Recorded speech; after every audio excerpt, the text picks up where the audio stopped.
Hello there, fellow truth seekers. This is Doug coming to you once again at the end of Shabbat. I hadn't been on here for a few weeks. Becca's been sick and all, and just a lot going on, so I hadn't really had the chance to get on here. And I thought I'd just get on here and talk a little bit about some of the stuff going on, and see if we can kind of tie it into what Scripture says, and some of the other things that I've been researching on and looking at, just trying to get a feel for where we're at. It just seems to me that the deception and confusion and all the lies and distortions of everything is really this is really a time for discernment, to discern what's really going on. And one thing I'll mention too is that if you of a mind to, you can go look at a video that I looked at by a YouTube channel called Tartaria and Biblical Research. I'll put it in the description box. That way, I don't know how to put links in there, but I'll just put the name in there. If you want to look for it, you can find it. It's not that hard to find. And he has a video about where he thinks Israel really was. And I've talked about this before, that I really didn't believe that was where Israel was at. I believe that's all been created to deceive us. Part of Hasatan's great deception.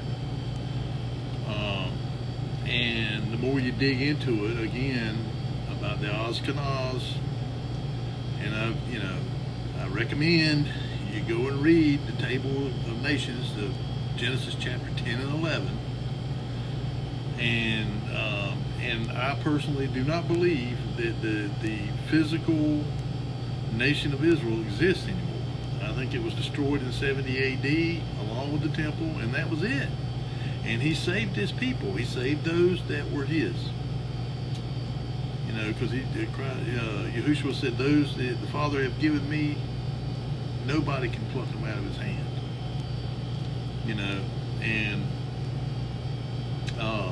And he did. The ones that were not the synagogue of Satan. And when I got to thinking about where Christ called them a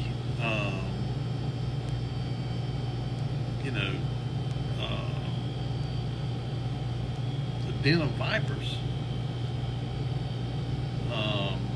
And when you look at Genesis 3:15 about the seed war, he put enmity between the woman and the serpent, and her seed and his seed. And so, and I think that's, again, the 10 toes of the statue in Daniel chapter 2. They shall mingle themselves with the seed of men, but they shall not cleave to one another. I believe that is the intermingling of these fallen entities with humans. And, and I got another tooth broke off. It don't hurt or nothing, but man, my teeth are just like disintegrating. I mean, they're just breaking apart. I've never seen nothing like it. But and it don't matter what I brush them with, or try to remineralize them and all that stuff. Ain't nothing doing them no good. They done. I'm gonna have to go get them out and I guess get dentures or something. But anyway, and you see these people, and of course, whether it's true or not, I can't verify what people have seen, but it seems that a lot more people are coming out about stuff like seeing these people that kind of they blink in and out from being like a reptilian looking person, I mean, from a normal looking person to a reptilian. But I mean, the scriptures tells us that these entities are capable of appearing any way they want to. I mean, you know, they can appear as normal people, and even Yahushua told us, you know, and Paul, you know, be wary that you know, entertain strangers, for you never know when you're entertaining angels, and it could be both. You could have both coming to you, and you never even know it. I mean, and because I believe one came by here several years ago. You know, it's been probably close to 10 years now, but when he showed up, I was sitting facing that way on that bar stool over there, and I felt it. I felt it, you know, like a hackle run up my back, and I turned around and look, and there's this guy standing there like, you know, with an evil looking grin on his face, and something told me it was Beelzebub, you know, and I wasn't living right back then. I mean, I've talked about that, but I'm not going to get off on that, but I wasn't living right, and the Ruach had been warning me, you know, about what I was doing. You know, I needed to quit, and, you know, or I needed to, you know, start walking right, and I wouldn't do it, you know, and he basically, before it was over with, this character told, you know, I could tell he was like, I ain't done with you, because we had a contest, you know, a scriptural contest.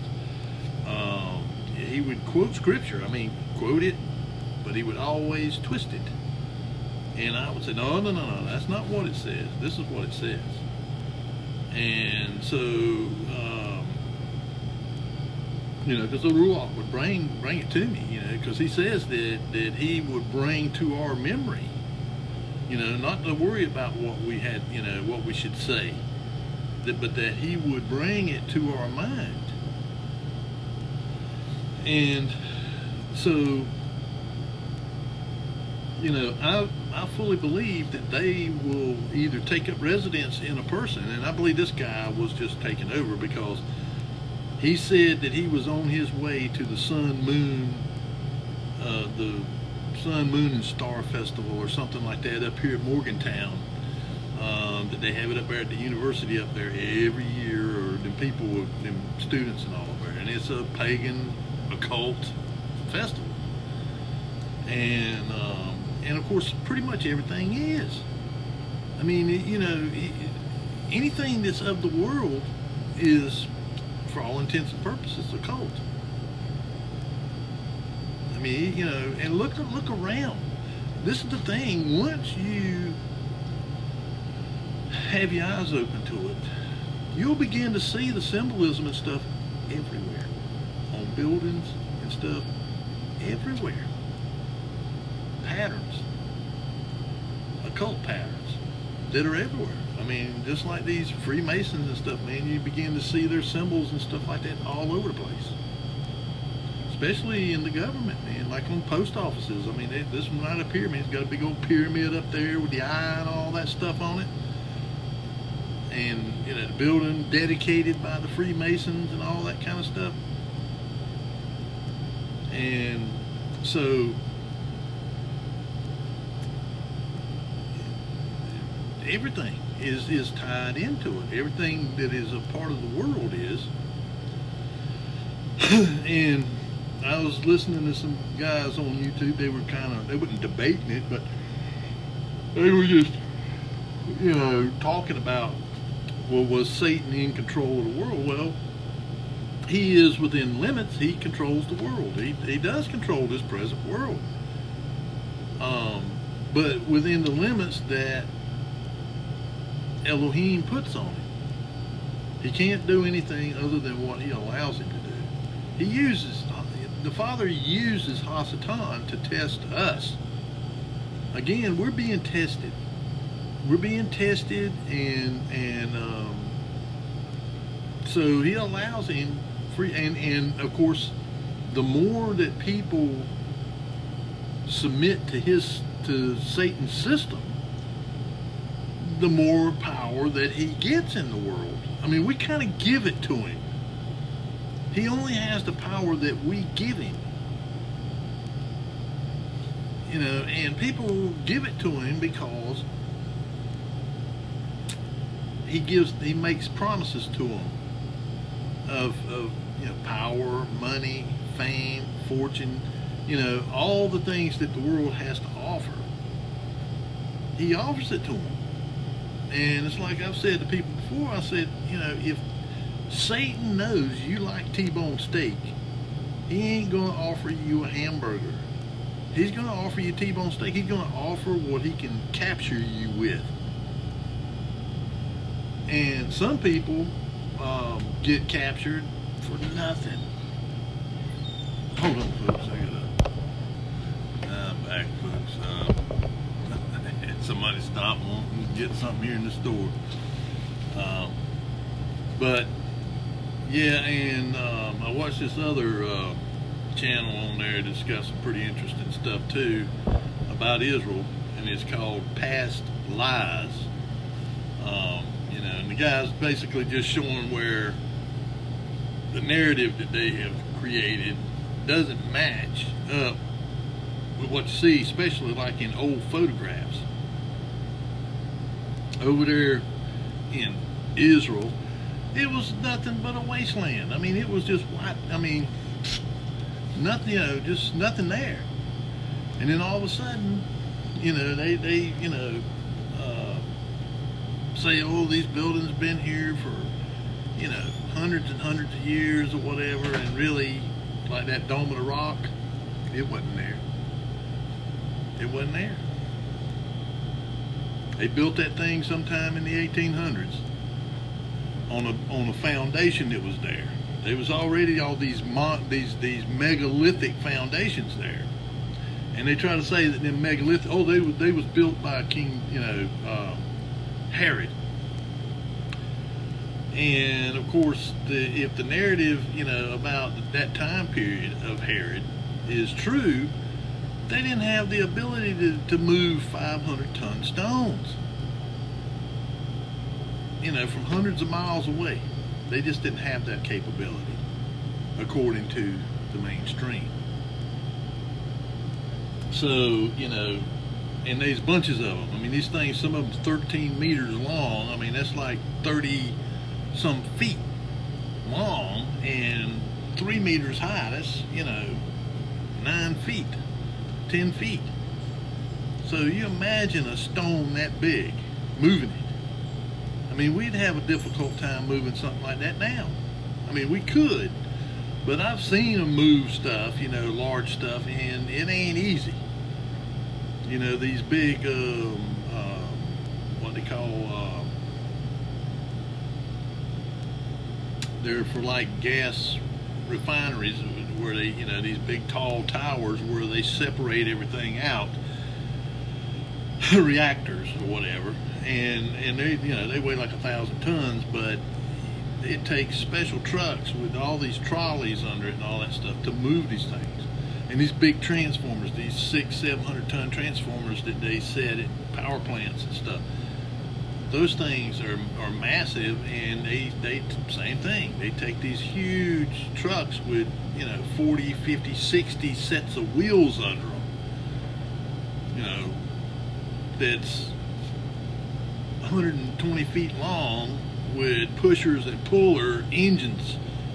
Trucks pulling and pushing on it, and escorts and people picking up power lines and or taking them down and all. I mean, they have to plan in sometimes probably months in advance to make the route that they got to take this thing to put it where it needs to go. Either that or you got to build it on site. And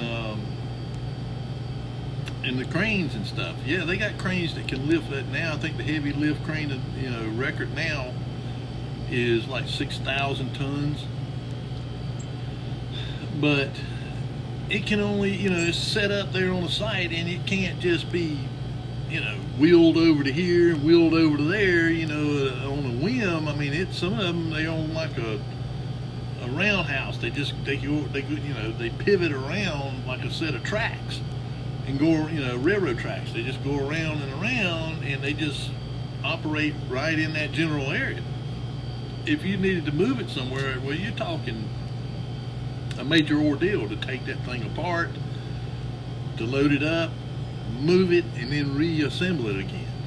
Now, they do have crawler cranes that can move, that can, that are, I think the largest, like, crawler type crane is around 4,000 or 5,000 tons.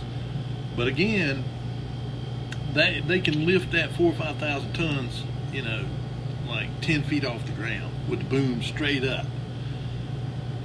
If you're lifting something heavier than that, you got to reach out over a hill or something up on top of where they quarry out one of these big stones, and you got to, go out and lift it up out of there and pull it out. You couldn't lift over, say, 1,000 tons with those 6,000 ton cranes because of the cantilever. The more you can, and then you got to have all of these counterweights on the back of that thing. I mean, some of them's got 1,000 tons, thousands of tons of counterweight behind them. Big, huge plates or big concrete slabs and stuff, that are encased in steel or whatever. I mean, so just none of these things match up.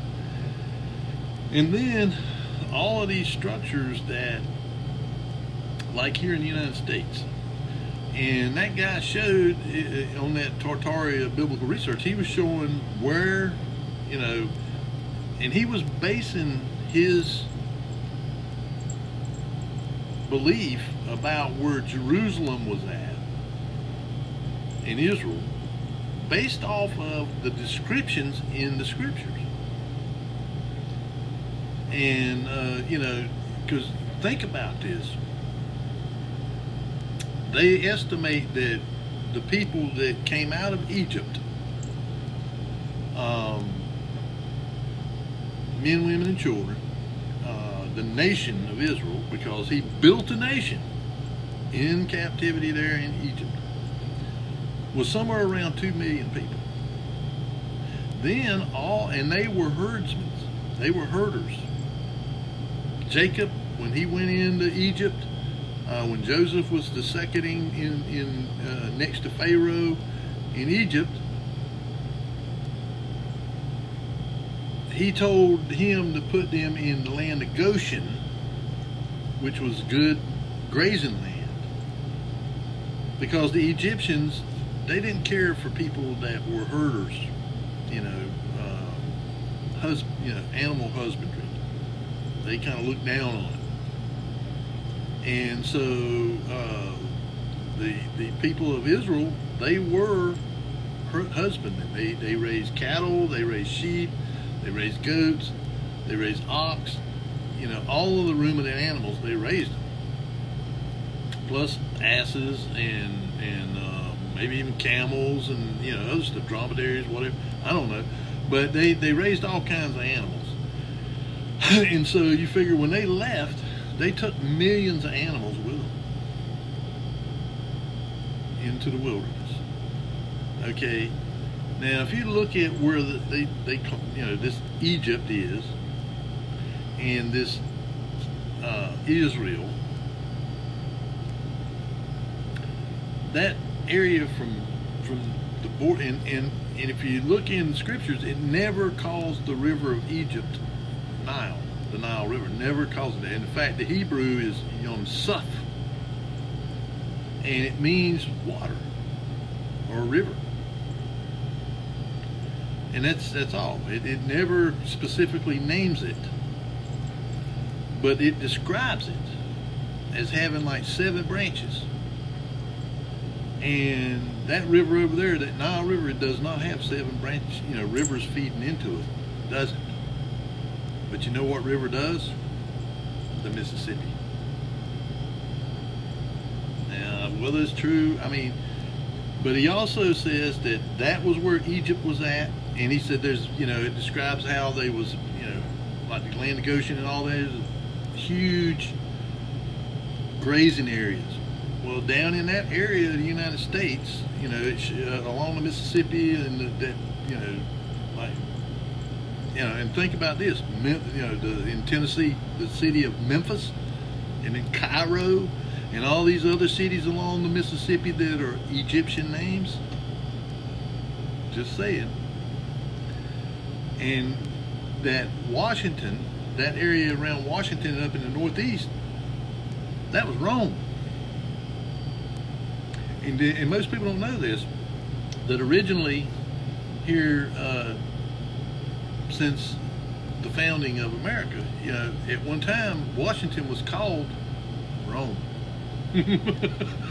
I'm kidding you. It was originally called Rome, and then they changed it to Washington. And then when you look at where they talk about the visions of George Washington, where he saw this entity, green-skinned entity, showed him this map where all these cities were already at. And up there in Canada, you know, like where Quebec and that area up in there, that's where Babylon was at, according to this guy on the you know, and he shows where all these different peoples was, like the Persians and the Medes and the Babylonians, and where the Agabashan and you know, all them cities, and how they were enslaved. They were under the and there is the Native Americans. In there, some of their traditions and stories, they say that there were white people here before them. There were white people here, and that these ancients were here. You know, and he says that, you know, he's not claiming that the Native Americans were the Israelites, because they wasn't. They were a white-skinned people or light-skinned people that were here, and that he shows where he believes that the Sea of Reeds was. And he said that, you know, the reason they called and it was the Gulf of Mexico, and that there, you know, there's times during the year or different times when these mats of grass, they call it sargassum, and there's a place out in the Atlantic called the Sargasso Sea out there, where these, you know, for 1,000 square miles, there's this big mat of grass out there, but it breaks apart sometimes. Matter of fact, they just had a big issue with it here recently, down in the Caribbean and all. It was washing up on the beaches down there and down in Florida and places, and it works its way out into the Gulf of Mexico, and it looks like a bunch of, you know, and then all of that down in the delta of the Mississippi River, where it comes out down there, all that was reeds and stuff, cattails, and, you know, delta. But the other thing that you have to consider is that the world did not look the way it does now. It was not like it is now. The geography and the lay of the land and the, you know, it didn't. It you know, it was totally different. And the fact that the continents, of course, I believe that happened earlier. That, you know, the beginning of the breaking apart of the continents, it was during the time of Peleg, but then I believe during the time when Israel, you know, from the time of like Abraham and David, and, you know, which during the time of Moses, was around 2000 BC or something like that, roughly, and then David around 1500 BC, that those continents were closer. You could see them, you know, off in the distance. You could, you know, off in the great distance, you could see those places. In California, there's all kinds of old maps that show California as an island. And of course, you know, a lot of these maps could be part of the deception too, but a lot of people believe it was, because that big fault that runs from, you know, the San Andreas or whatever, is where it came back in and collided back into the main continent. And so the way things would have been back then, it would have just been different. There would have been different geography. And the way it describes, like Mount Hermon was a mountain that the cap of it and all that was stayed ice snow capped year round. Well, those mountains out there where he believes that Jerusalem and Israel was over in Utah, over there near where the Salt Lake is, and that the Mount Sinai, where the Most High was at, the Kadesh Mountain, was over there near the Sierras. That they came down along the Gulf down there, across that Sea of Reeds where they come across there, and then they came back out and they went up into the wilderness, which would have been New Mexico, Texas, New Mexico, Arizona, all up through there, and then they came around between the Rockies and the Sierras there, and they camped there, and that mountain was there, the highest mountain in the continental United States. And I think it's Mount Whitney or something like that. And they camped there. And the Native Americans never would go up on that mountain out there. Even today, they won't. They say that that's the mountain of God or whatever. And so they won't go up there. And they say there's always thunder and lightning and storms and stuff on top of it. So they won't go there.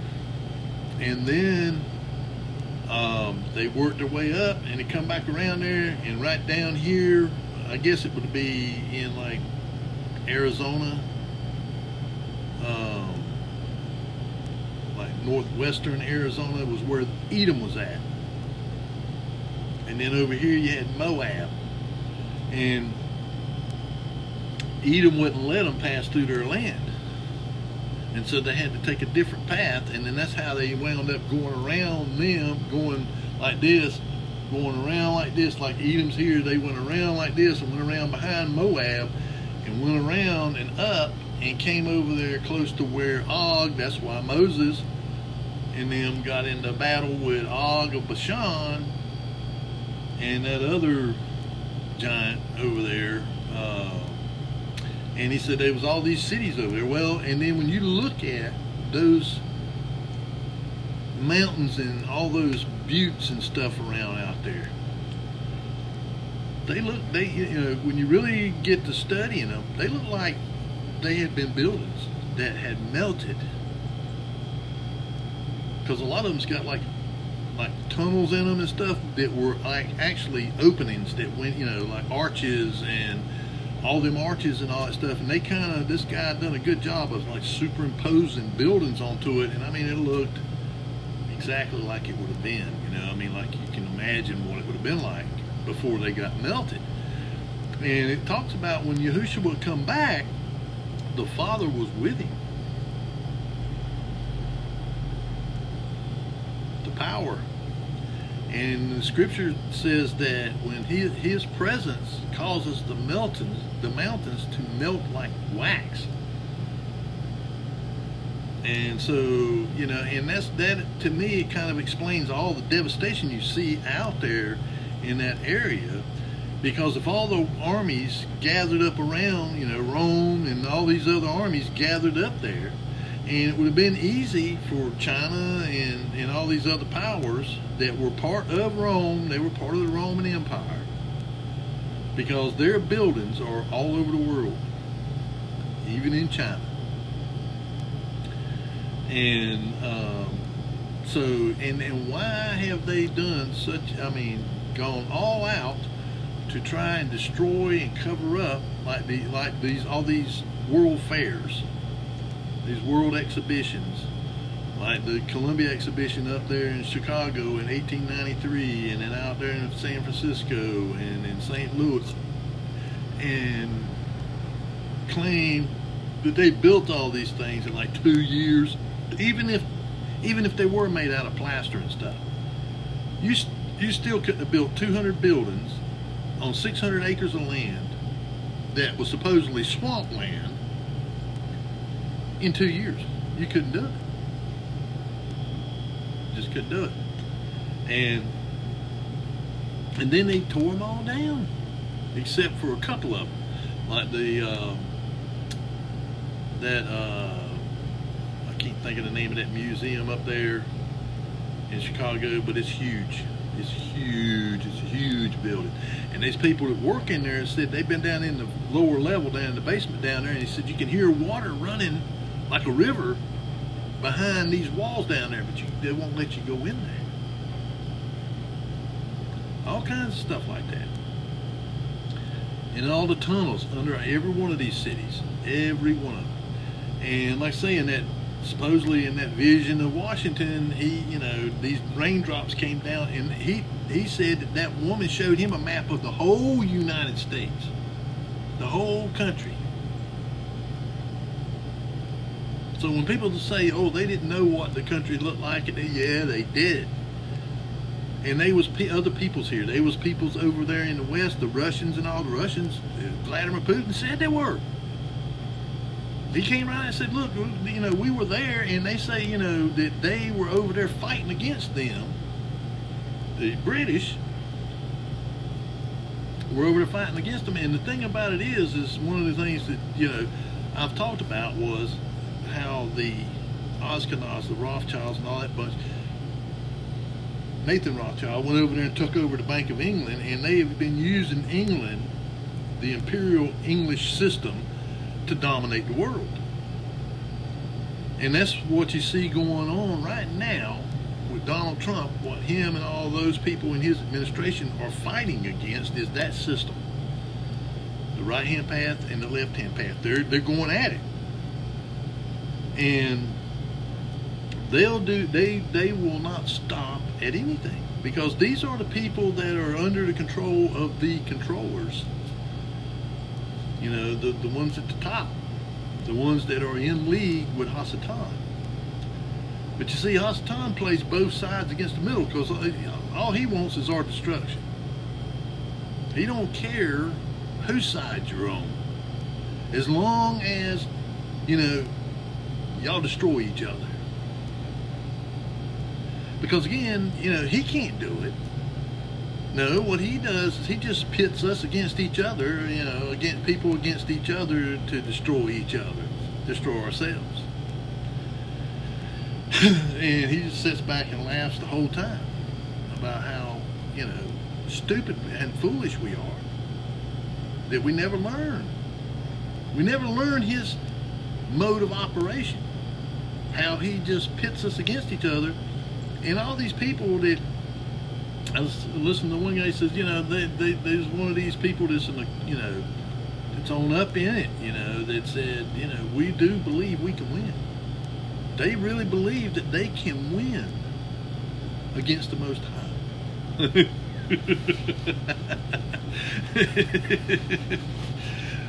Nothing in the world further from the truth. They cannot even begin to make war against him. Because if you read what it says in Revelation 20 there, it says that they go up and surround the camp of the saints, and the fire comes down out of heaven and consumes them. It doesn't say they ever launch a war or start firing missiles at them or anything. They come up and encamp about, circle around, around the camp of the saints, and then fire comes down and consumes them. They never set off the first shot. And yet, but the Father is using it to shake things out, to test people. What side are you on?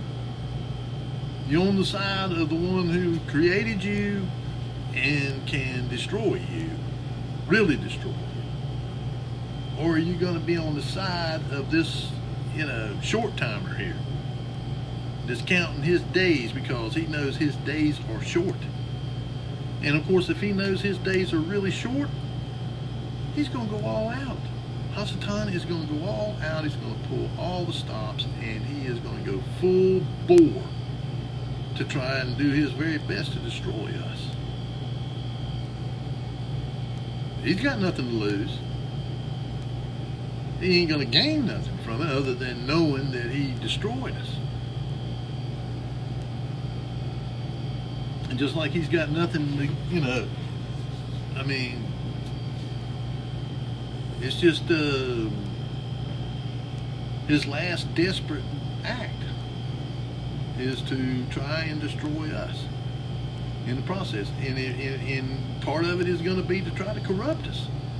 Not just spiritually and morally corrupt us, but to corrupt us genetically and corrupt us, you know, like was going on back there in Genesis 6, where the whole earth had become corrupted.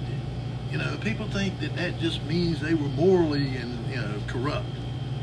No, they were genetically corrupted. And it's the same thing that's going on now. And I tell you, boy, these people on YouTube, I don't know what it is, because there's a lot of YouTube people out there talk about, you know, the scamdemic, you know, the COVID and vaccines and all that kind of stuff. But I've done had 6 more altogether now. That's 10 of my videos I've had taken down because of medical misinformation. Because I was looking through my library of my videos I've done, and I noticed they was red on like 6 of them. And you know, and they, oh, do you want to go take the take their little class on you know, misinformation? No, I ain't taking your little class. I've got all those videos. I mean, you know, after the first time they did it, I went and saved every one of them. I started saving every one of them after that, because it was some of my earliest ones. You know, that they did it to. And I mean, a lot of times, man, I mean, I ain't really talking nothing. I mean, nothing more than what's being spoken on the mainstream. I mean, repeating what they're saying. but if it even has a mention of it in there, they'll take it down. Medical misinformation, even though I ain't said nothing that was any kind of medical misinformation. I just mentioned a word or something. I mean, that just goes to show you how desperate these people are. I mean, you know, they think that they're, you know, and they're not doing, the more they do that, the more you know you're telling the truth. I mean, anybody with any critical thinking skill at all, you know, with 2 working brain cells, if somebody is so desperate to shut you up, then you must be telling something that is true. Because that's the way Satan's system's going to be. I mean, anything that's going to expose him and expose the truth about what they are doing, him and his minions, is going to make them all the more desperate to shut you up. And it's like with all this stuff. But the thing is I really believe we're in a time of disclosure. The Father is revealing everything. He's making it be revealed. And because he says that, you know, Yahushua said it, nothing that's been spoken in the ear in secret is not, you know, it's going to be shouted from the rooftop. And everything that has been hidden in the closet or whatever, or under the basket, all going to be brought to the light. And it's being brought to light. And, you know, and the Father can use anybody he wants to use to accomplish what he wants to accomplish. Like Donald Trump. And they're doing it. They're bringing all this stuff out. But, you know, like them Epstein files and all that kind of stuff. But a lot of people ain't going to be happy until they see heads roll. You know, because they believe all these people are pedophiles. And well, a lot of them people ain't pedophiles or whatever. But, you know, you have to look at it from the real reality of things. Epstein was one of these people that I think he was some kind of operative that was trying to get people, you know, blackmail them or whatever to get leverage over them. But at the same time, he was one of these kind of people that was upwardly mobile. He was wanting to move up, and of course, you know, when you're messing with, rubbing elbows with people on Wall Street. Well, you're gonna take them out to dinner. You're gonna invite them to parties. You're gonna, to try to get in with them. With these billionaires and all that. You're gonna want to try to get, and not just to influence them or to blackmail them, but to use them to get to others. Use them as a vehicle in which to get to other people that you do want to get something on. People in positions that have influence over political figures or whatever. And so, so a lot of the people that he was, that's in these files and stuff, a lot of them, they were not down on Fantasy Island or whatever down there, molesting little children or something. They were just, it was about business or whatever, and but there was, and the ones like Prince Andrew over there in the UK, I mean, they locked him up, the brother of the king. And they locked him up for it, but they locked him up. They didn't lock him up for the pedophilia, which they should. No, they locked him up for divulging state secrets or something, and because he was releasing stuff as soon as he was getting it, he was releasing it to Jeffrey Epstein. And then, but this is exposing this whole system, this whole British imperial satanic Ashkenazi controlled, because it goes above them. And that leads back to this place over there they call Israel. I mean, when you begin to really dig into it, how that was all come about, the Father had nothing to do with that. And when he talks about bringing them back into the land and all that stuff, he's talking about from over there in when he brought them back out of captivity from over there in Babylon. I mean, and all that was fulfilled.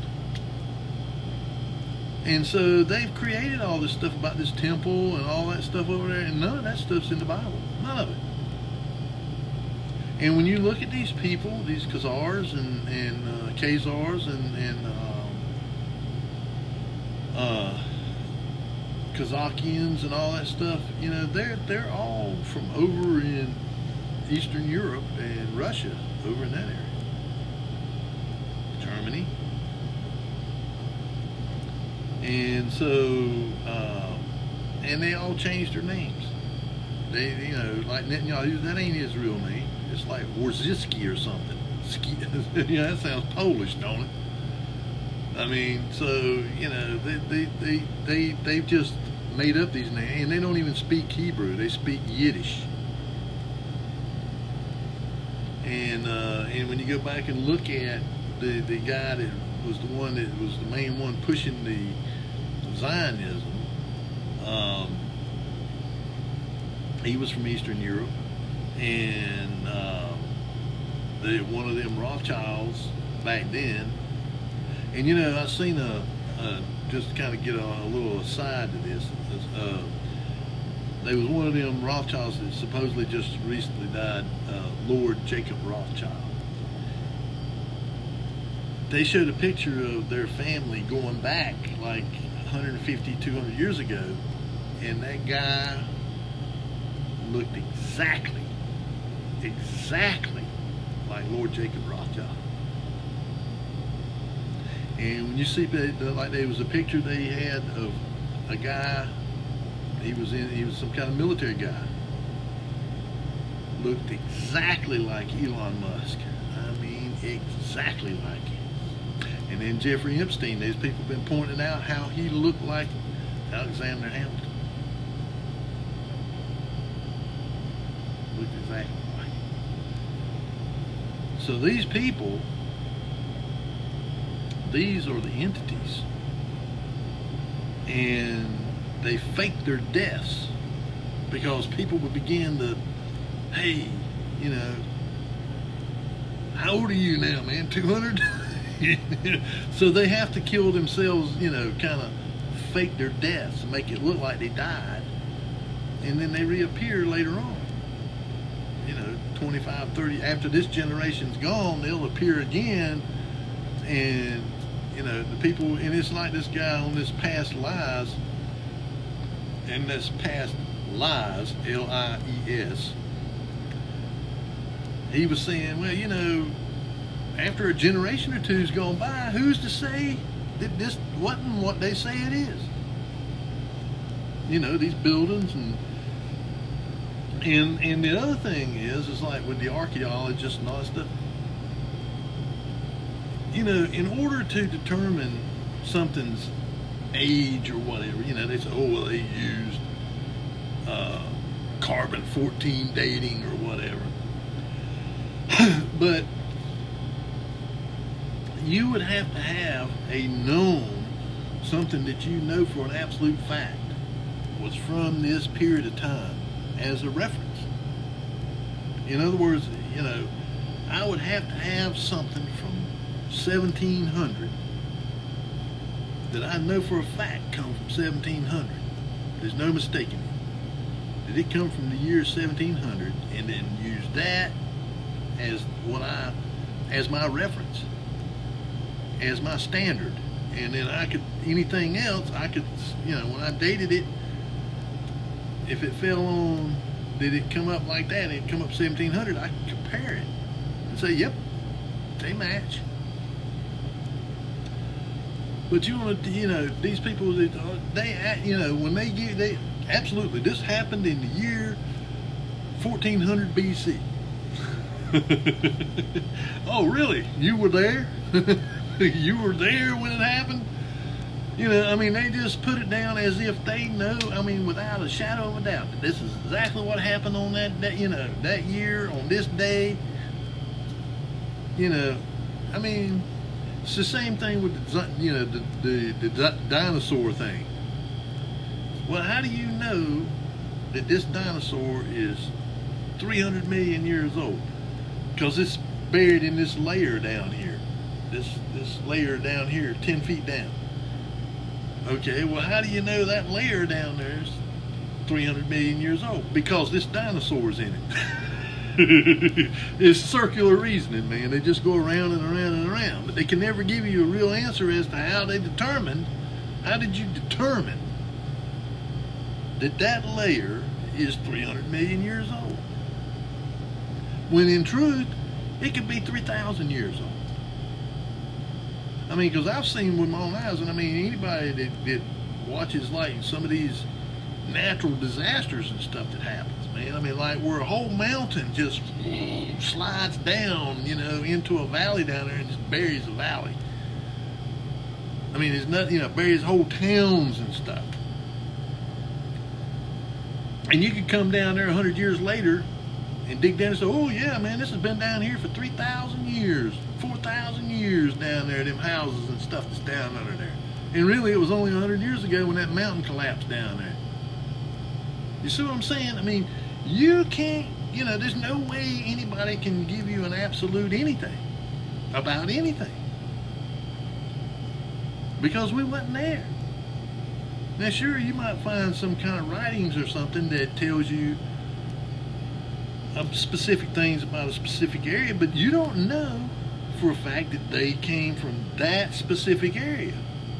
They may have came from somewhere else and they just had them there, like the Library of Alexandria. They had books in there from all over. At least that's what they say. But according to, history, it was destroyed by a tidal wave, an earthquake and a tidal wave, 1,500, 2,000 years ago, 2,500 years ago, whenever it was destroyed. Most, in all the books and all that stuff with it. Well, how do you know it had all these books in it? If it was destroyed and all the books and scrolls and letters and tablets and periodicals or whatever, was gone. Swept away in a big flood. And how do you know that that's where it came from? it could have originated somewhere else if they did. You know, because according to like the Septuagint, of course, that's supposedly something that was written in 270 BC or whatever, to be placed into the Library at Alexandria by Ptolemy. Well, you know, that may be true. So, you know, maybe it wasn't a library. So you can kind of use something like that as something that will give you validation to it. But again, you still don't know. They said it was like 2 million or 4 million items in it or whatever. Do you really know that? And the same thing with here in America. They have found all kinds of artifacts, and they've done everything they can to cover it up. They found all kinds of stuff with Hebrew written on it, the Ten Commandments written on them, several different things with the Ten Commandments written on them. And they found down in the Grand Canyon, they got places down there that you cannot go to. They got them chain linked off, blocked off, sealed up, that they won't allow people to go to. And one of them, this guy, his name is Sullivan or something like that, back in like 1917 or somewhere along there, discovered this cave there, and it had all of these artifacts from Egypt and India and China. Buddhas and sarcophagi and Pharaoh, you know, those burial casket things that they put the pharaohs in and all that stuff. Where did all that stuff come from? And, you know, other stuff that they, you know, Phoenician and Canaanite and all these different kinds of stuff they found all over the United States, but they have suppressed all these giants. They have found them all over the place. Back in the 1800s, they were finding them everywhere. And nowhere else do you hear about people finding that many, that much. But yet in the Bible, where the Hebrew people were at, you hear a lot about them. A lot about them. Og and you know, in the Abraham, the battle of the 9 kings, and they were giants. One of them was Nimrod, or Gilgamesh, or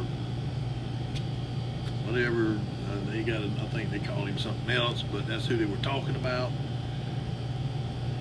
And so, and this guy that does the Tartaria biblical research, he believes the Mormons, they're there to cover it all up.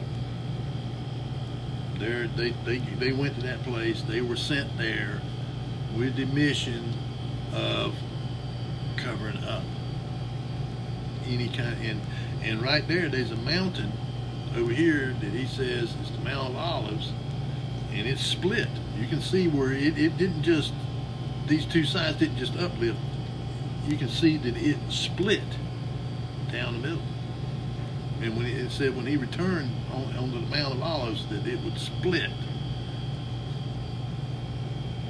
And it's right here, right there in the Jordan is that river that runs through there, and then you got the Salt Lake or the Dead Sea,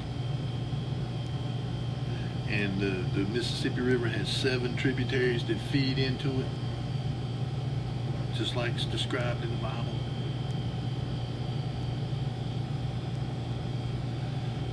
And so, you know, I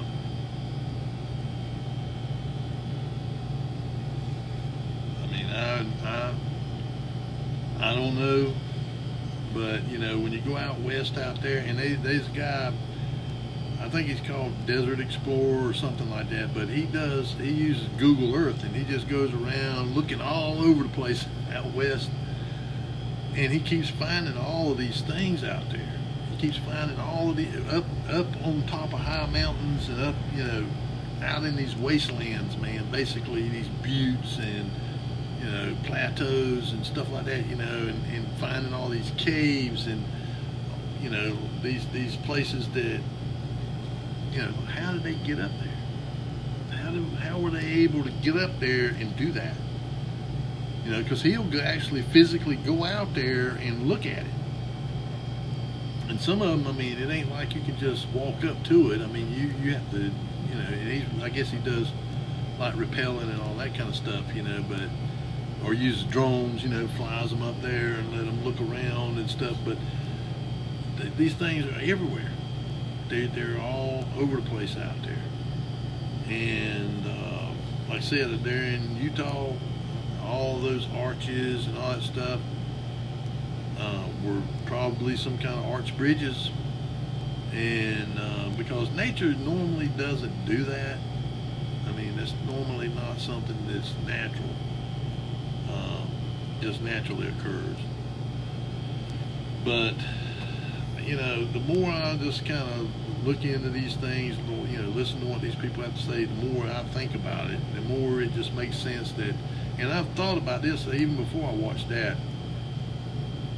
I think probably 3 or 4 videos back, and even back beyond that, I've said I didn't believe that over there was where Israel was at.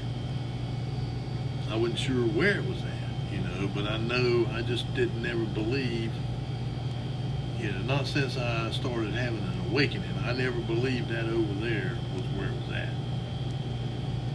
And I believed that, you know, I kind of believed that would be part of Hasatan's,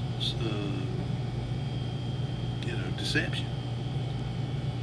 And, you know, the religion thing. And then this other thing that guy on that Past Lies was saying was about how all 3 of the so-called Abrahamic, all 3 of the so-called Abrahamic religions, that would be Judaism, Christianity, and Islam, are all right there together. And there's also the Armenians over there, the Orthodoxy, all right there. And according to what he's been able to ascertain, these groups were already there. They've been there.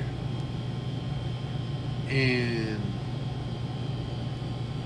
that at some point in the 1800s, they began to kind of like partition them off from each other, you know, to set them against each other. And, you know, he said either one of 2 things.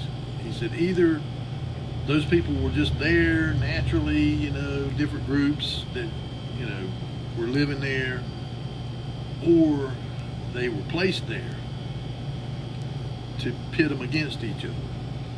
And he goes into, you know, showing about how the Church of the Holy Sepulchre and Dome of the Rock and all that stuff, that in a lot of the old photographs and stuff, they ain't there. They're not there. There ain't nothing but waste there. And there's no people.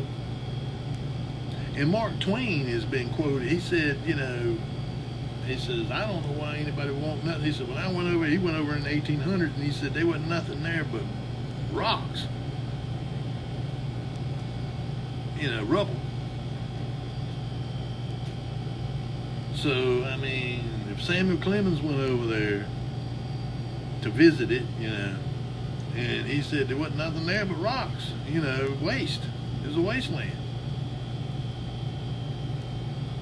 And that's because I believe that the Roman Empire, being worldwide, they were everywhere, and they had centers, like they're over in Italy, they had one there in the Middle East, they had one over there in Washington, where Washington is here in the United States. They had, you know, all over the United States. Because these buildings, these Greco-Roman buildings are everywhere. And they still are. I mean, even though they've destroyed thousands and thousands of them. They destroyed thousands and thousands of these buildings because they had these exhibitions all over the United States. You know, and afterwards they said, oh yeah, these, you know, we built these, we built them in 2 years, you know, and now we're going to just tear them down when we get done. And they just use it as an excuse They took everybody in there, and this the other thing. This guy, this past lives guy, he said those people that you see there, they all these that you see in these photographs of this world exhibition. He said they're not like families and stuff, man. He said there's hardly no children or women there. It's just men. It's like they brought them there to show them all this stuff. He said, and when you go and look at all these exhibits and stuff in there, they all like, it's like they brought them there to teach them about this stuff.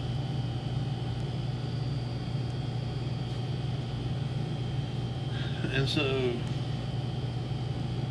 and that, you know, and the other thing he talked about was how, and of course there's other people to talk about it, but how they meted out these technologies, because he said you start at a certain period of time in the 1800s and you get down to like the early 1900s and there's all these inventions and all these patents, man. I mean, it's like pow, pow, pow, pow, pow, pow, pow, pow, rapid fire. He said then just all of a sudden nothing. He said everything from then up to now is just repackaging. That there really hasn't been any real inventions of anything much. That they're just tweaking what's already been done. Stuff that was already done back from mid 1800s down to, or the beginning of the Industrial Revolution down to the 1920s, and from then out, they said that, back then they was, like Edison alone was getting like 20 patents a year. And over his lifetime, but it wasn't Edison. I mean, it was all these people we had working for him, all these engineers and all that was the ones doing it. But Edison, the way he worked everything was he got credit for it. He got the patents, and that's where him and Tesla fell out. Was over that. But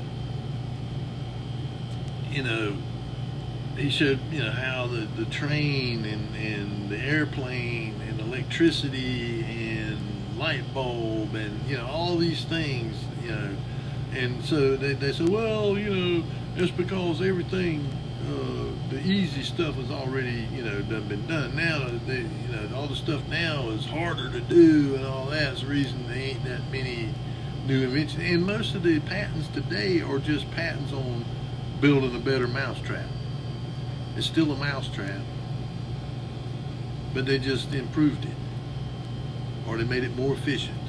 But it's based off of something somebody done 100 years ago, 120 years ago.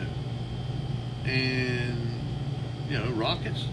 I mean, Robert Goddard was, and Jack Parsons. But Robert Goddard, back in the late 1800s, early 1900s, was making rockets. And then Jack Parsons. And so, again, airplanes and stuff, radio and all that. But they were just they were basically, and this the other thing is because I think it was Pounder's Quest or somewhere they was talking about it, where in the Book of Enoch, those watchers that came down here and mated with human women, they were punished to be put in Tartarus for 70 generations. And it would have made it come out, and I believe they were released around the same time that Hasatan was released out of his prison. I mean, it just makes sense that they both get released around the same time. And one of the things they were guilty of back in the days of Enoch, back in those days, was giving man forbidden knowledge, teaching them, how to make weapons, and about chemistry and about a whole host of things that they were not supposed to be teaching. And It seems that around that time, when their 70 generations would have been up, and would have been the time, roughly around the same time, that Satan's released out of his prison for this little season.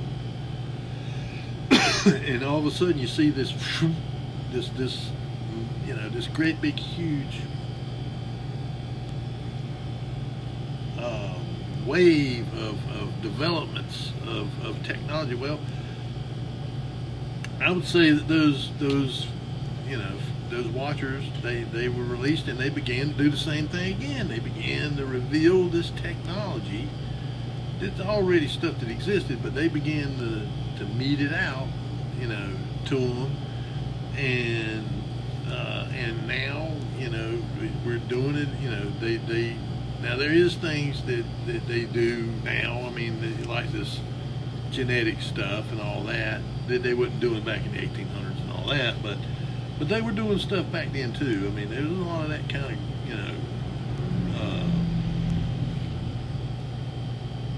ungodly medical stuff going on.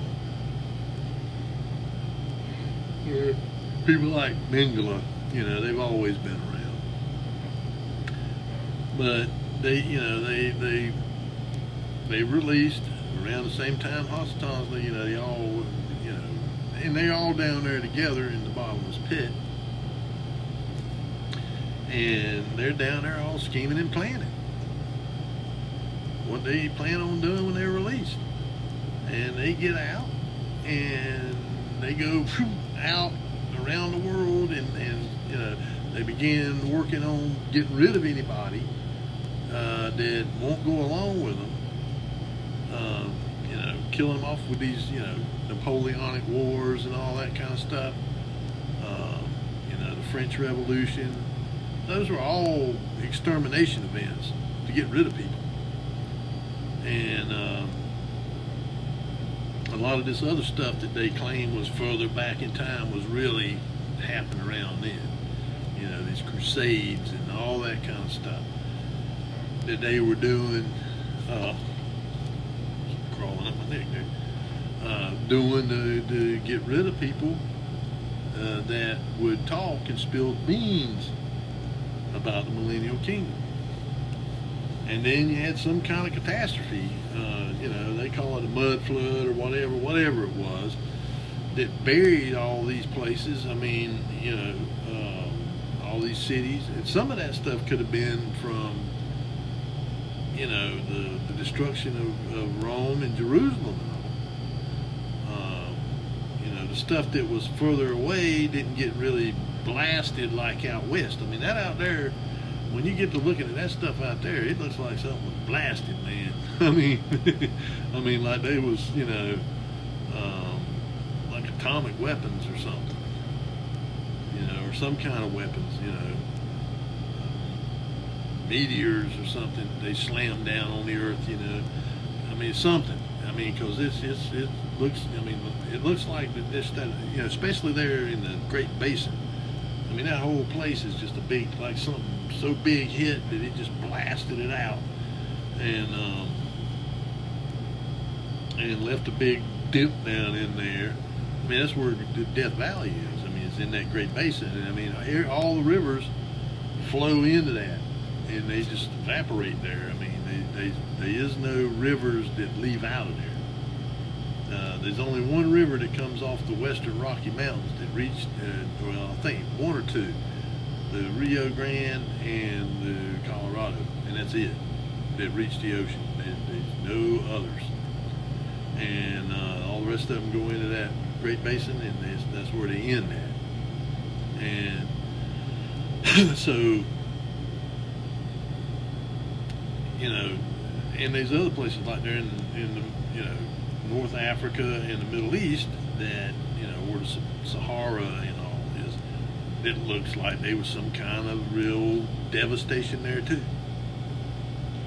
And then over in Asia, there's places over there that look like the Gobi, and I think there's a couple of spots over, and then in India where there was massive devastation.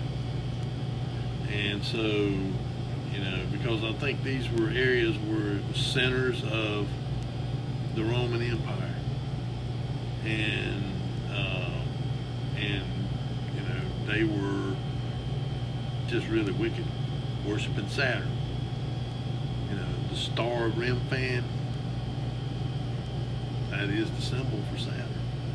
And all these images they show you this image of Saturn, and the top of Saturn there's a hexagram up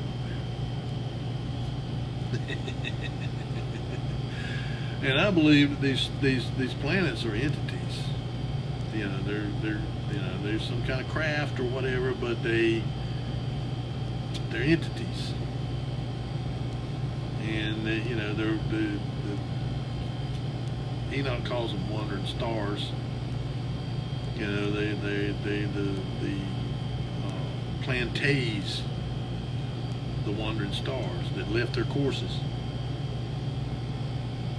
And because they're supposed to follow a course. I mean, because the book of Enoch goes into a lot of detail about the courses of the luminaries and the stars and the sun and the moon, and the portals where the sun and the moon goes in and out and all that stuff. So, and so these Plantays, these planets, and notice they all are gods in mythology.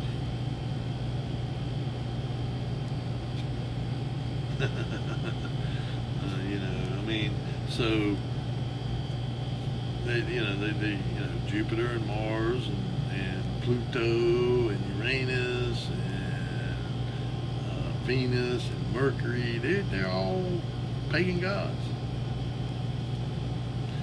And I mean, you look, the scripture talks about them, worshiping the heavenly bodies, the luminaries and all, because they, at some point they would, come nearby, and reveal themselves, reveal themselves for what they really are. And so, their influences, or you see the influences that, like, there in the Table of Nations, where Yahweh basically puts these principalities over these nations, these 70 nations. He puts principalities over, because there in Daniel where it talks about Gabriel coming, and he'd been contending with the prince of Grecia, or the prince of Persia, and he was going back that he was going to have to contend with the prince of Grecia, and because each one of these powers would have one of these principalities over them. Just like here in the United States, there's one over the United States. And, they are sitting somewhere, scheming on, trying to manipulate things, manipulate people, and they probably have their own agents, other fallen ones or whatever, that are in positions in the government, that are in there to kind of steer people around and all that, advisors and stuff. And again, when you look at Christ calling out them Pharisees as, a den of vipers, and, that they call themselves Jews, but they're the synagogue of Satan, they're the offspring. They're those ones that have mingled themselves with the seed of men.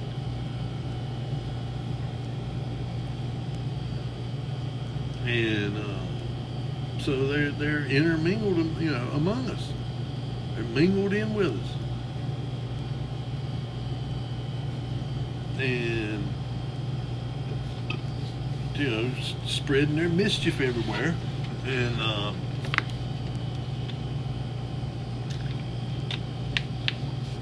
And the majority of people are just totally unaware of it. Totally unaware. I mean, and like I say, now is that they're wanting the right hand path to gobble up the left hand path and establish the 10 toes, these 10 kings, They're in Daniel 2, and I mean, there's other places where it describes these 10 heads and all that stuff. And that's different than the Roman Empire, the 2 legs of iron that destroyed Jerusalem and the temple and all that. That's different. That's a different scenario. The tribulation and all. The tribulation was for the Jews. I mean, that's what Yahushua told them, because he warned his followers, his believers, that when you see these armies begin to camp about Jerusalem, flee into the hills, flee into the mountains. Well, if you look at that area over there, man, I don't think you're going to be fleeing anywhere much, because there ain't much in the way of mountains over there. There's hills. I mean, they wouldn't even make good foothills of the Rockies, man. So when he's talking about fleeing the mountains, he's talking about real mountains. Where else you got that kind of situation, man? It certainly ain't over there. But you look out there around Salt Lake or around Utah, there ain't nothing but mountains around there, man, on both sides of that area. The Cascade Range and the Sierras, and then on the other side, the Rockies. There's mountains everywhere. Big mountains that you could go and get lost in, man, and they'd have a hard time finding you. Even, and again, we don't know what level of technology they had. I know when you look at these buildings like the Capitol up there in Washington and the one down here in Charleston and other places, man, I mean, they had a pretty high level of capability. And so, I think they were more advanced than what we believe, what we've been led to believe. Because they don't want us to realize, we always are being told that we are the pinnacle of man's development. We're the most advanced in history. And all you gotta do is look back through the archaeological record, look back through all this stuff. And you can see it's obvious that we ain't. We are not the most advanced in history. There's been, and I've done, studies where I talk about that, about, the time before the flood, the time right after the flood, a couple hundred years after the flood, Nimrod, Tower of Babel. That was a technological thing going on there, because if you look at what the Father said there, and that's in like Genesis 11, I think, it says that they are of one language and of one purpose, and nothing that they imagine to do will be withstrained from them. Nothing. And what were they imagining to do? To go up there and open up the gates of heaven and go up there and attack God. That's what they had in mind.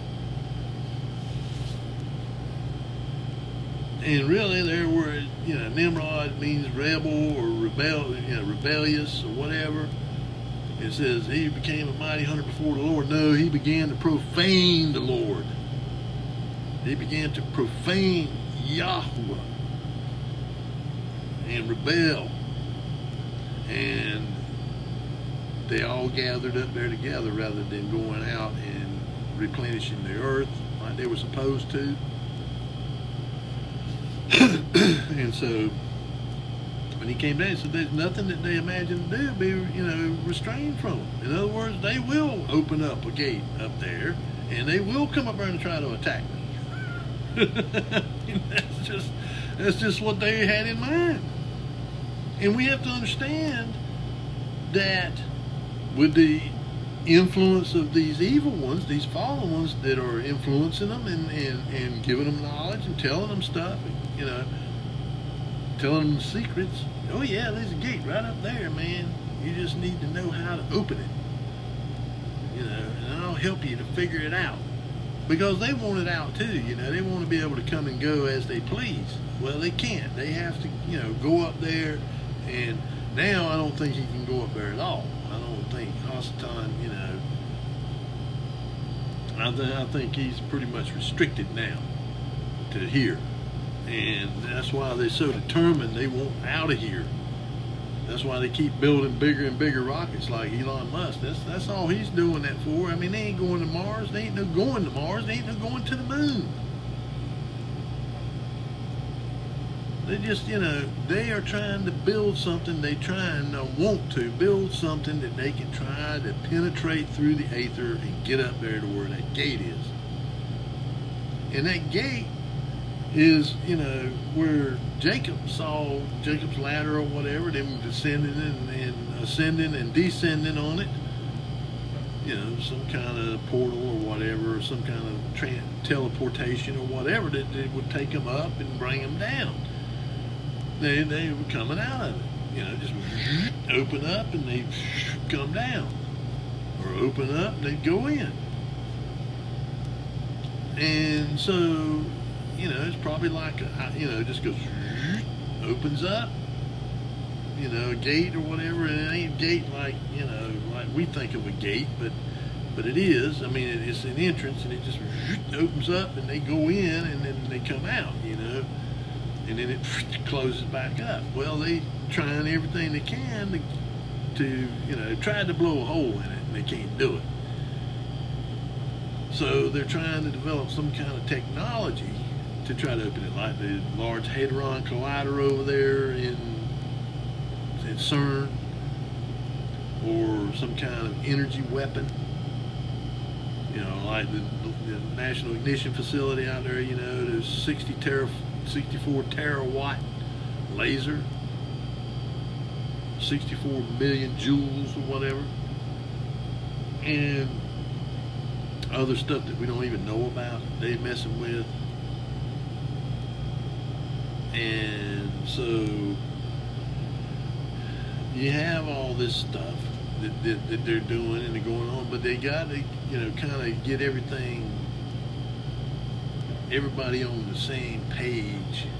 And so this duality system, this left-right paradigm, they got to destroy that and come out with just one. And if you look at all these countries that I believe are, like I've done a video, I guess it might have been the last one or the one before that, where I showed the 10 toes, and I kind of laid it out as to these regions that are going to make up this system or whatever. And they all are, what you would call more right-leaning. They're not woke or ultra-liberal. They're more conservative. Like the Hindus and the Russians and the Chinese, and then look at Japan. I mean, they just had a huge, big, upset over there. They went completely right national.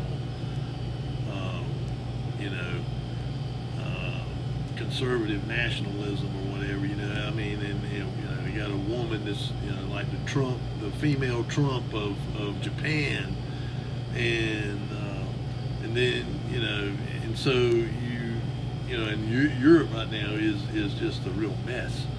I mean, that place is just a real mess. And but in Canada's the same way. Canada's a real mess up there, man. I mean, just off the deep end. But but you can see how these people are in panic. I mean, the people that have been a part of this existing power system, economic power system that basically always takes more out of a nation than it puts into it. That's why America has been just steadily declining over the years, going from being a manufacturing powerhouse where the middle class actually, the man could work, the lady, the mother could stay at home and raise the kids, and now both of you can't hardly make it with 3 jobs each. I mean, because they have, because if you think about it, we were created in the likeness and image of the Most High. He's a creator. So we were created to be creators.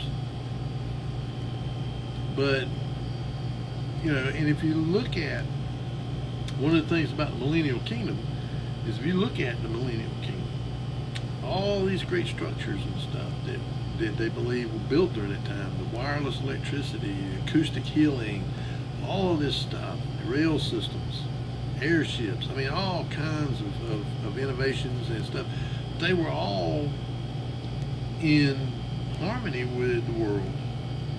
They were all ran off of the natural energy that exists that the Creator has put here. I think partially what that millennial kingdom was for was to demonstrate to man that, under the Father's rulership, this is the kind of world you can have. You can have a world where you are free to create and to build things and to make things that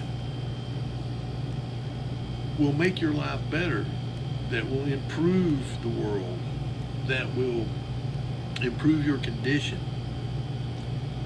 that will express your creative talents, in music and in art and in building and in engineering and all of these different things. And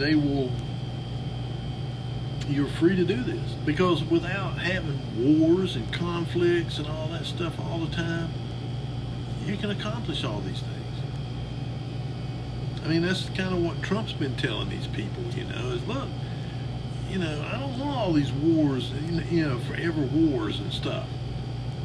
I want our people to prosper, to be creative and build things and make stuff and be creators. And, if we're busy always fighting wars, it's taking, it drains your focus. It takes your focus away from being able to express your total creativity and draws it towards the war machine. Always trying to invent some kind of new killing method or something. And so, but I think that's what Yahushua was doing with those people in the millennial kingdom. So that's why they were able to do all this stuff. Because they're not fighting wars, they're not, putting all their energy and all into building armies and into outfitting them with weapons and technology and all that stuff. They can concentrate on, making their lives better and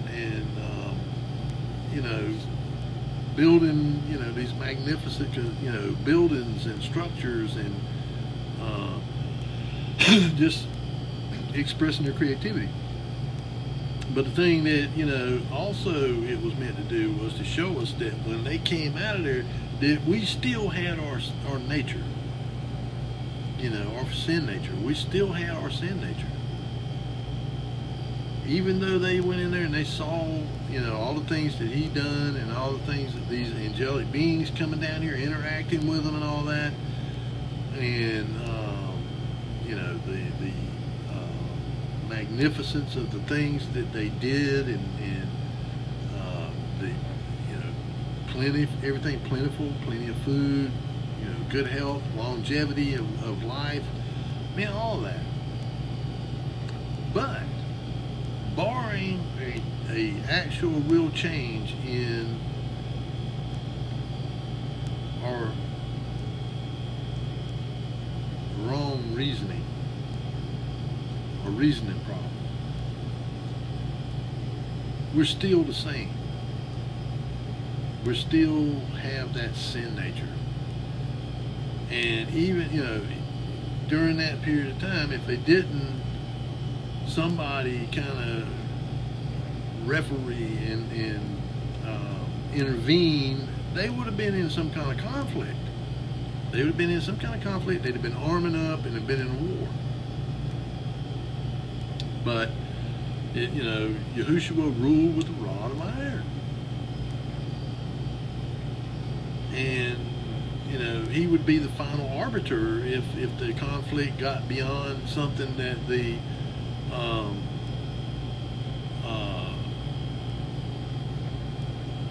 disciples or or David or any of those people, the saints, that they couldn't solve these issues or whatever, then Yahushua would be the final arbiter of it all. I mean, he was the King of Kings.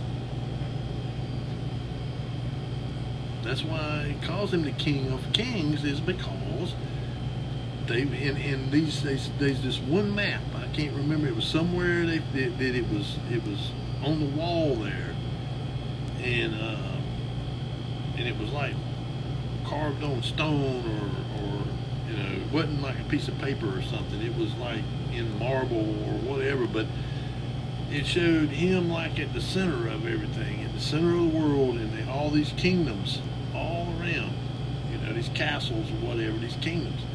And so, these people were kings ruling over people, groups or whatever, nations, territories or whatever, and then he ruled over them.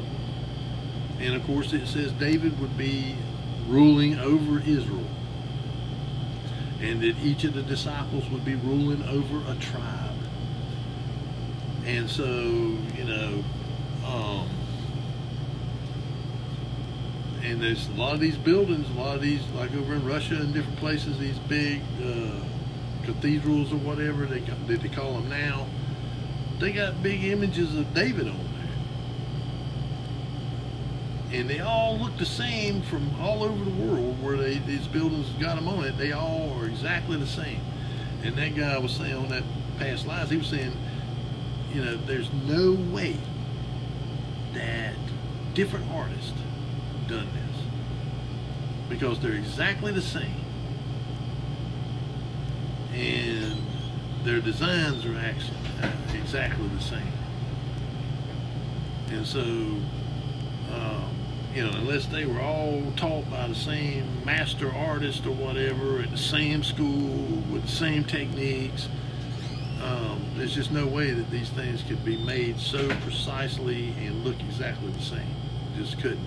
Two different artists, they would be differences. So, and he said he said, but you don't see any images of Yahushua. Well, that's because he was not.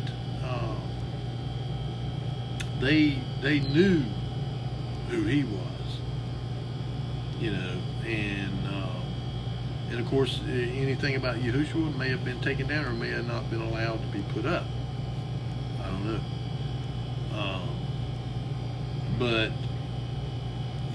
these are all things to ponder on. I mean, again, none of us can know for a fact.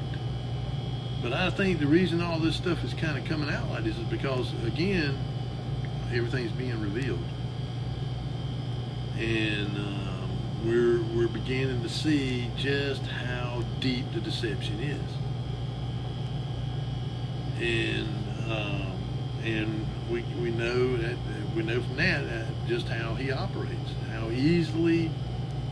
I mean, when you think about the stuff, when I look back and I think, man, how in the world did I ever believe that, But if you're spiritually, your eyes are spiritually closed, it's easy. It's only when the Ruach opens your eyes up, spiritual eyes, that you begin to see. And that's what I was saying about like these symbols and stuff. They're everywhere. They are everywhere you look. And especially like Hollywood and movies and TV, and that's the reason I don't watch any of that stuff. I did watch a movie the other night, and it is kind of I don't know. I mean, I guess it's like a metaphor, the movie is, but for the battle against evil, good and evil.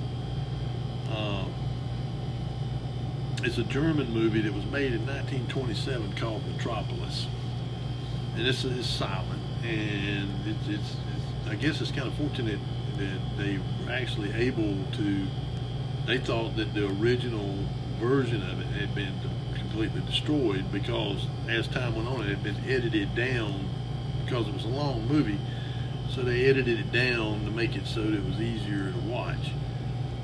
But they restored it back to the original, and it shows them, these people, like the people are just like slaves that run these machines that keep this city. They live in the city underground, and the elite and all live in these towers above the ground, and these people in the bottom down there are all down there slaving on, keeping these machines going that keeps that city up above lit up, and the water flowing, and all their, their luxuries and all that coming. And and it's like those people are evil, devil worshippers, and cult. You see occult symbols in there and stuff for those people. And then, but this one guy, he's like the mediator, and it says, brain. The mediator between brain and hand is the heart, and that's the gist of it. Is that, if you goodness comes from the heart, and also evil, good and evil comes from there, and that's the reason he talks. The scripture talks about turning your heart of stone to flesh. Only the Father can do that, and so, but it's, it's an interesting movie. I mean, I'm not telling you to watch it or not to. I just thought I'd watch it just, curious, and I always did kind of like some of them old silent movies, because you had to, even though they'd be captioned and stuff a lot of times, you had to use more of your imagination as to the plot and and all that with them. But anyway, just wanted to kind of talk about that a little bit, because this just seems to be it just seems to be exploding. All of these things. And it's more and more people are seeing it. More and more people are realizing that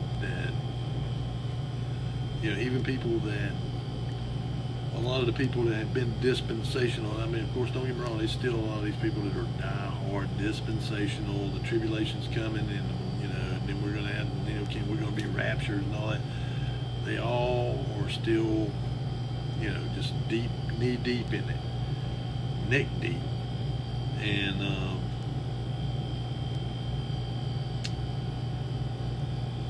I just and people will say, well, what does it matter? What does all that matter? We really just need to know that, trust in the Messiah, and believe, that He paid the price to redeem us. And that, it's, in a sense, is true. But again, I think that all truth matters.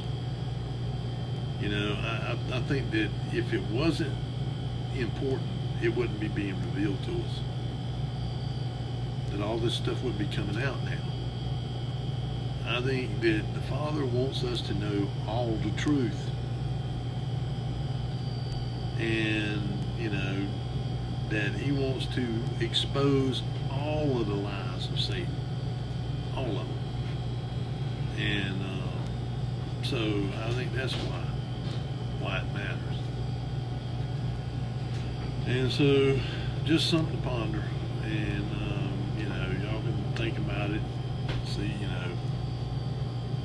it's up to you. But I'm gonna cut it off here, and I hope all of you will be blessed. I love you.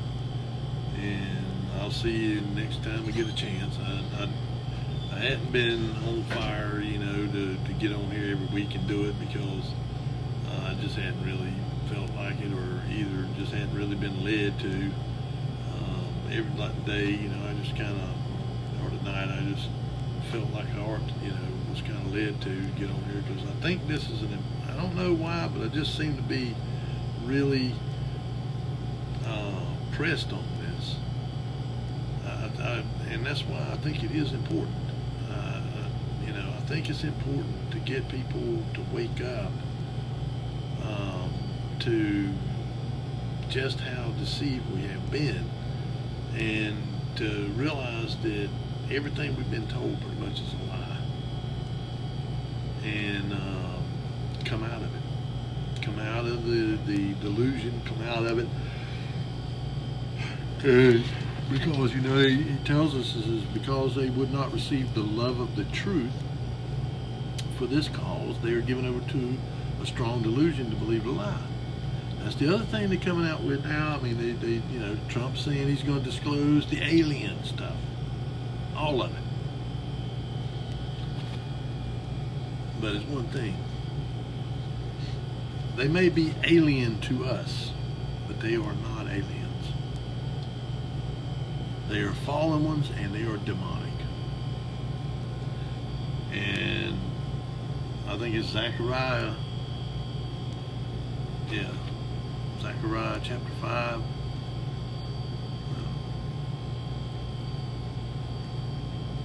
Zechariah or Ezekiel. I get them. I think it's in Zechariah, though, where it talks about the ephah and the scroll flying through the air.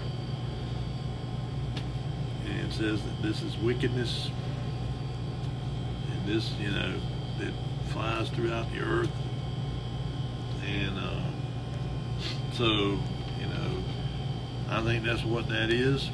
I mean, I've seen stuff. I mean, I'm not going to get into all of it, but I've seen it, and you know, a lot of other people have. Becca has. It's a hotbed here. I mean, this is sort of like what people say out there in the deserts out west. I think it's just because this is a really sparsely populated area, a good place for them to kind of hide out. But I've seen a lot of it too. But anyway, I'm going on here, kind of rambling. But again, I love you folks. I hope you all will be blessed, and I'll see you the next time we get an opportunity. Later.